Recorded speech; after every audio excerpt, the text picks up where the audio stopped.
Itong pasyente natin, ha? Pangilan session mo na? Ang third session ko po. Third session. Ikwento mo nga yung simula. Paano ka nakapunta rin? Sino nagpakilala sa'yo? Yung may kaibigan po kasi ako na talagang idol po kayo nun. Kasi nakikita niya po yung mga video niya po sa YouTube. So ngayon po, Nasaan siya? Nasa Hungary po siya ngayon. Sa Europe? Sa Europe. Opo. One time po kinuwento ko sa kanya na may sakit ako, na may fatty liver ako, tsaka po gallstone.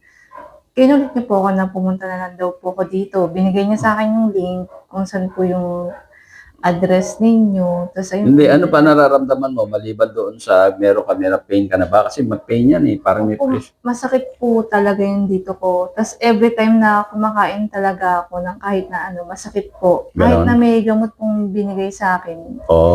Galing ospital. Sumasakit pa rin po. Nung ano po, bago po pumunta dito talaga, masakit na po yung dito ko. Tapos, kaya pala nung punta ka, maputla. Maputla yung labi niya. Tsaka sandali, ha?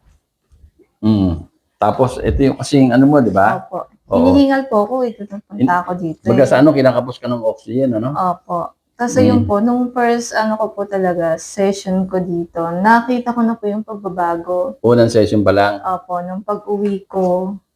Tapos nung, ayan, umiinom na po ako ng gamot no, na isinano po, yung natural yung dalawa, ganito. Yung Oxy. Yung Oxy, tsaka natural. Tsaka yung binigay ko sa yung diet. Opo, yung diet din para po. Sa gallstone detox. Yun po, ginagawa ko po yun. Ano nangyari doon sa gallstone?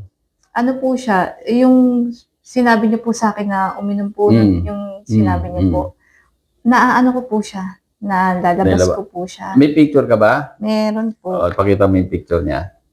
Kung gaano kalaki. Ito po. Ito. Ayun, no?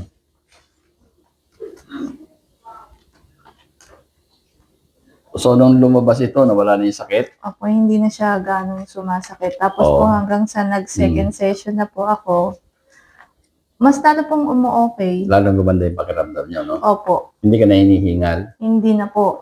Nakakapaglakad na ako ng malayo. Tas, dati konting lakad lang, hinihingal ka na? Opo. Pero unang punta mo rito, namumutla ka, tapos yung mata mo, walang kakislap-kislap. Ngayon, kumikislap na eh. Mabuti naman natulungan ka.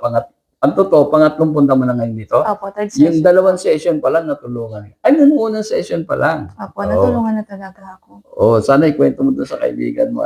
Kinakwento ko nga po. Pero tutuloy natin kasi yung dugo mo, inaayos pa natin, di ba? Opo. Yung formation, ano? Kasi baka kasi, alam nyo, ang gallstone, kaya nagkaroon ng gallstone yan, ibig sabihin, hindi nalulusaw nung papaitan niya, yung bile, mahina. Ang bile, base pag kung yung spleen na yun, tsaka yung atay, yun ang naglulusaw. Kaya yan, marami ang dito, kasi natanggal man, susunod, umuulit yun. Kasi hindi na-address ang problema bakit lumabnaw yun? Yun isang magandang tanong. Bakit lumabnaw? Yung papaitan niya, yung bile. Kaya lumabnaw yun kasi mataas ang toxic mo, maitim, di ba? Nakita mo. Yung dugo mo, maitim, di ba? Pag naalis yung toxic, magsisimula mag-produce ng matapang na yun. Kaya ibang gallstone, pati yung kidney stone, pabalik-balik ito, kasama na yan dyan, Lilinisin natin yung dugo nyo, kukundi, tataasan ng kuryente, tapos iinom ko tamang nutrients. Ito talagang, i-close mo. Sorry. Yan, ha?